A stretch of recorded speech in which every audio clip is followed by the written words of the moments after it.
After travelling throughout southern Europe last year, and even the southern end of our recent Arctic adventure, we found that our van can get pretty warm inside. It's not normally a problem, as we can open the windows and use our Maxxfan fan to create some airflow, but there are times when it can become a little uncomfortable. In this video, we're going to share with you how we've addressed that problem. We're Sarah and Ben. Welcome back to Diamonds on Tour.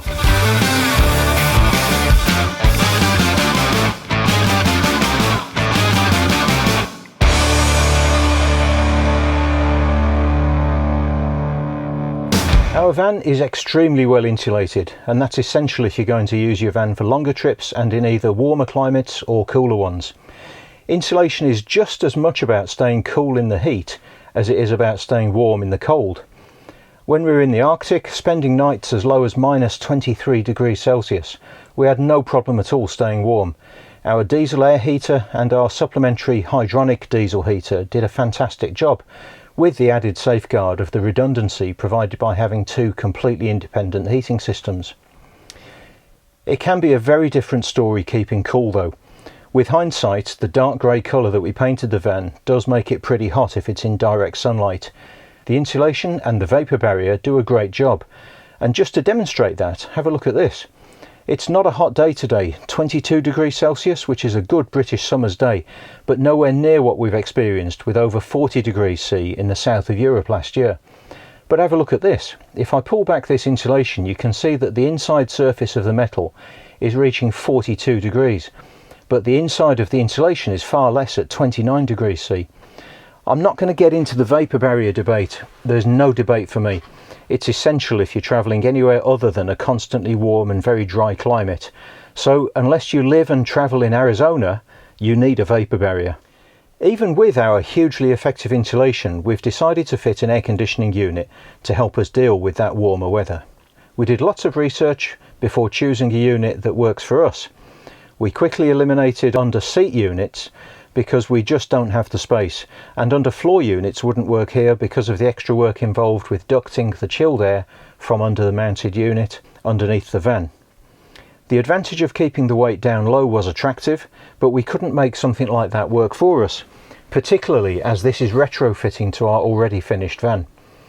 Maybe van number 2 could include something like that, so that we can include it from the start.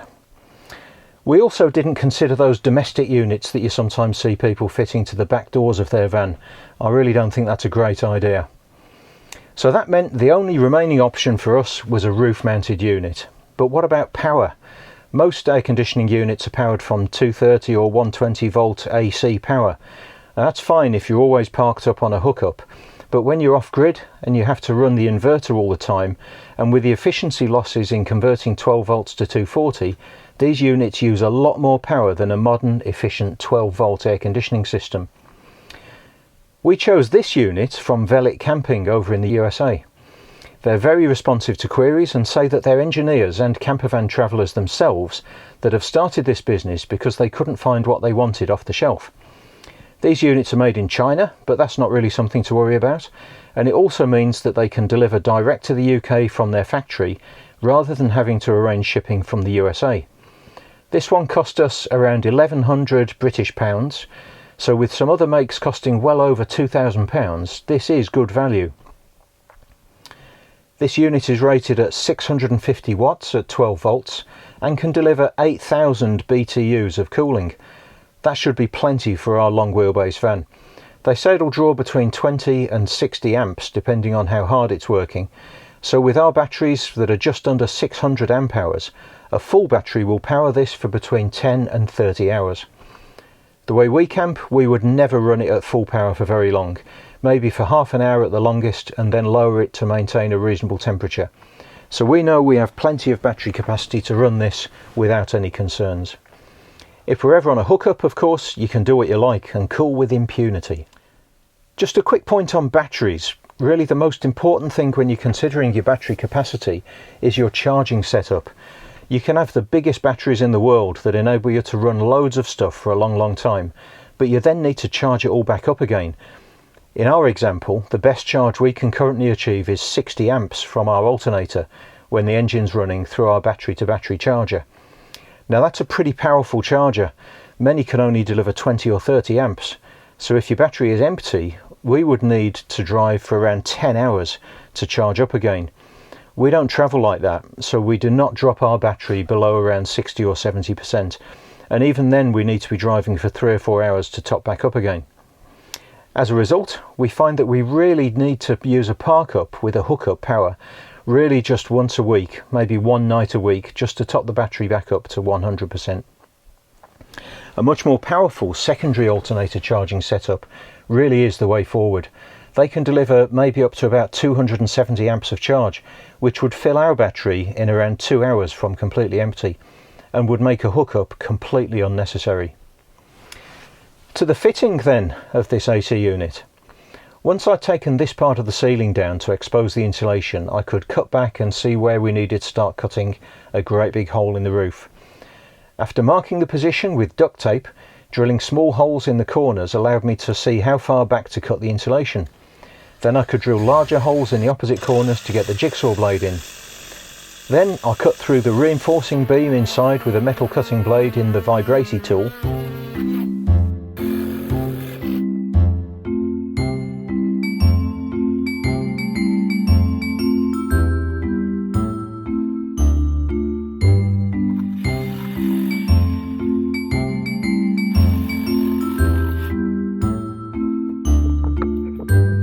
Right, there's a big hole in the ceiling.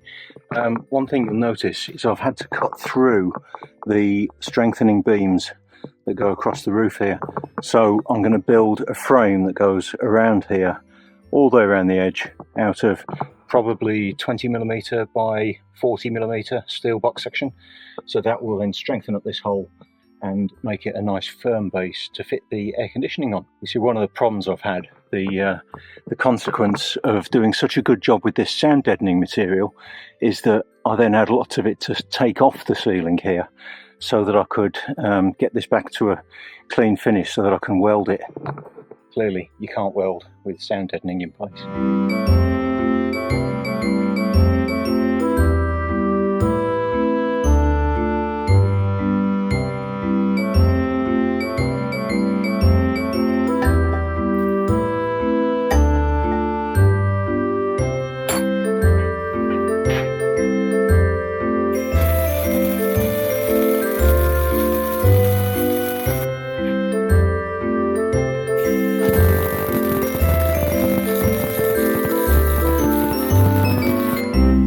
With notches cut out of the side rails of the new strengthening frame, it fits nicely around the roof beams and against the roof, ready for welding into place.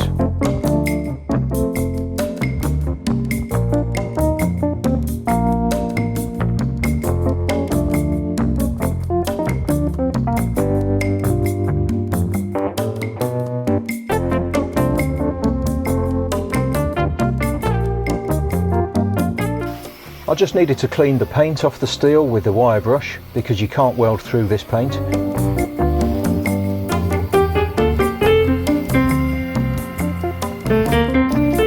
And then a coat of zinc weld through primer will protect the inside of the steel after it's welded.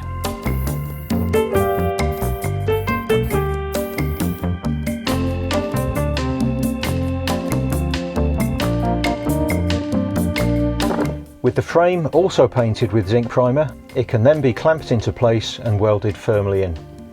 The MIG welder came out for the first time for a while and we've got it all nicely fixed into place. This welding is far from pretty, so please don't have a go in the comments, but it's perfectly strong and it does the job very, very well.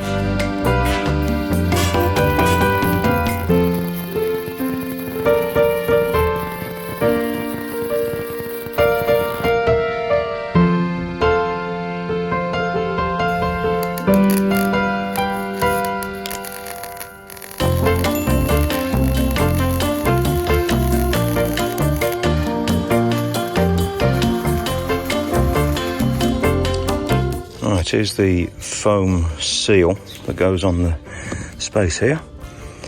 So that's where it fits over the new hole. And you can see it fits perfectly inside the two ridges on the roof. And also, front to back, it's behind this ridge and in front of that ridge.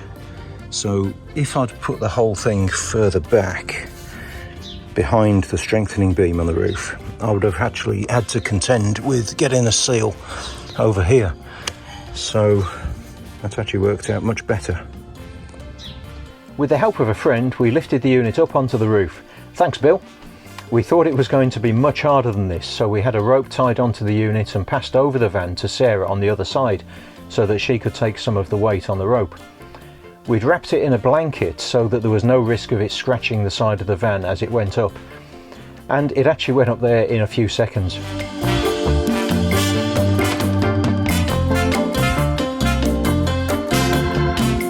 After unwrapping it, I could stick the seal to the roof with Sikaflex 522 and then lower the unit through the hole and onto the seal.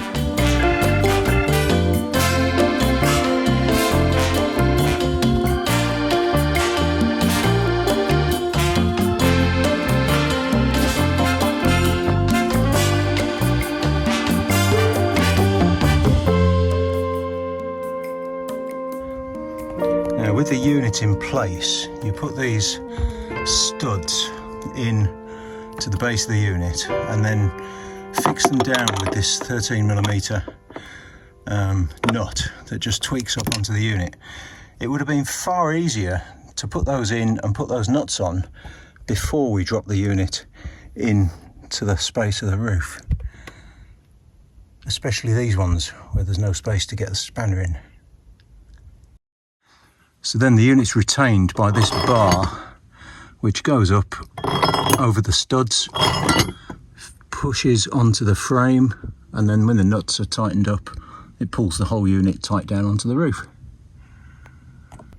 Now this is the fuse unit which we use to make the connection to the power here, and there's just not enough space there for me to get this in behind the fixing bar and make the connection. So I'm going to remove the fixing bar again, make the connection, and then put the bar back. This unit is supplied with 4.5 meters of 6 gauge or 16 square millimeter cable, together with the fuses needed for its connections.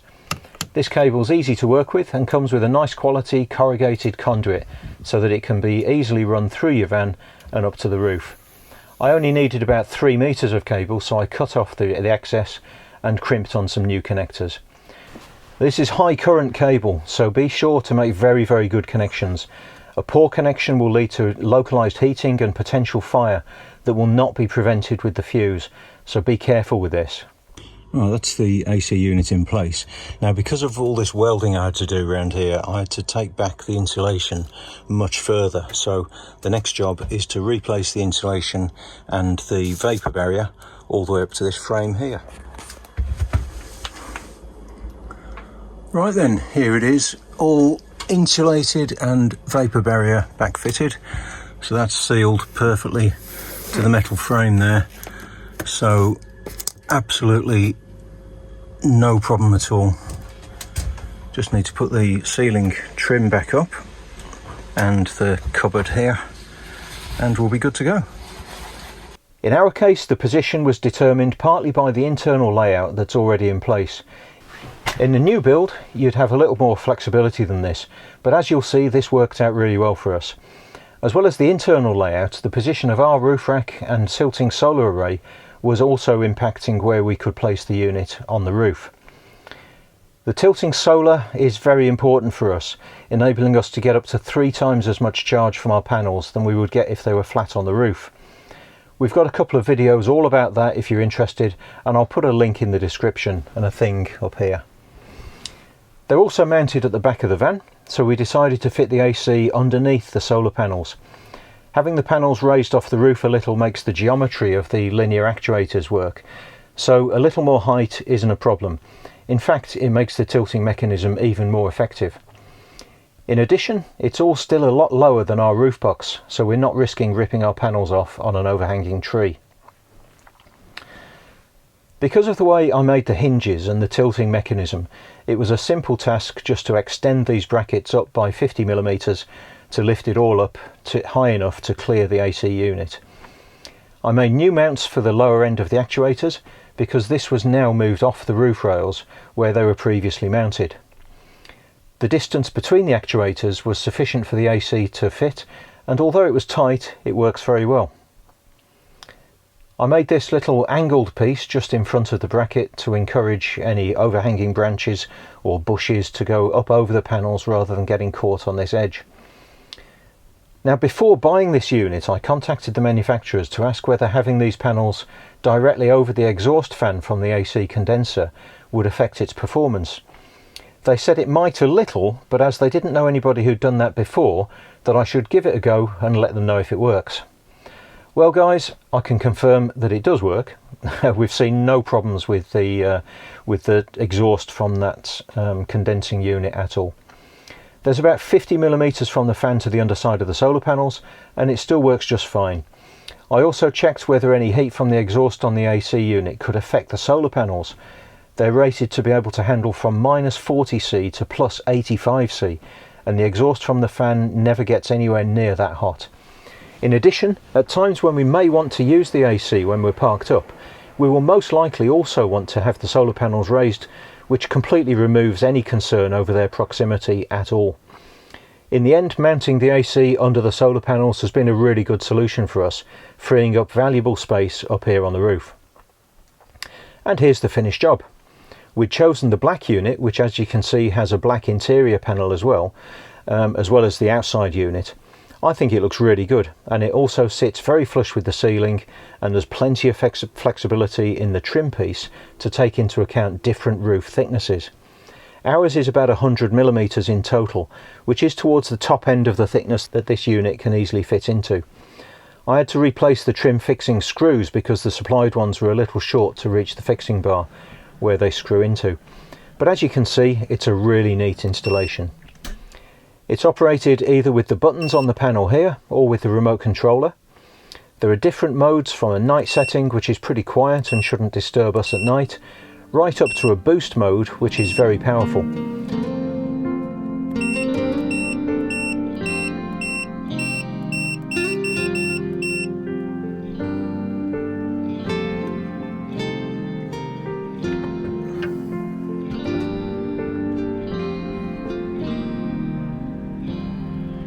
All these units are now also supplied with a Bluetooth control module that enables you to control it with an app on your phone.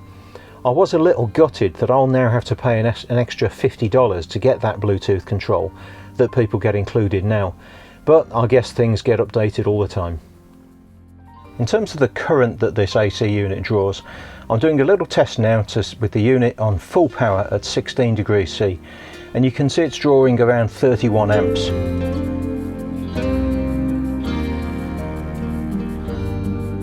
At the night setting, it's set to 21 degrees and it's just drawing over 5 amps. Now these are very low numbers, but the ambient temperature today is only 22 degrees C here in the British summertime, so it's not working very hard at all. Even with the quoted 20 to 60 amps current draw, it'll work well with our electrical setup. We'll update you on this next time we're somewhere hot, so make sure you subscribe and click on that notification bell so you don't miss it. The noise that an AC unit makes is also very important. You wouldn't want to be nice and cool at night only to be kept awake by the sound of a jet airplane taking off just above your head. Using this decibel meter app, you can see that at 21 degrees C in the night setting, it's about 48 decibels right next to the unit, and just 41 decibels where your head would be in bed. Now that's pretty quiet. Even at full power, 16 degrees C with the fan on maximum, it's 66 decibels or 59 decibels at the pillow. You wouldn't want to try sleeping with that setting, but to be honest, you would be freezing cold. Thanks very much for watching. Please get in touch through the comments if you've got any questions, and check out lots more of our content if you can over on our channel. See you out there on the road someday.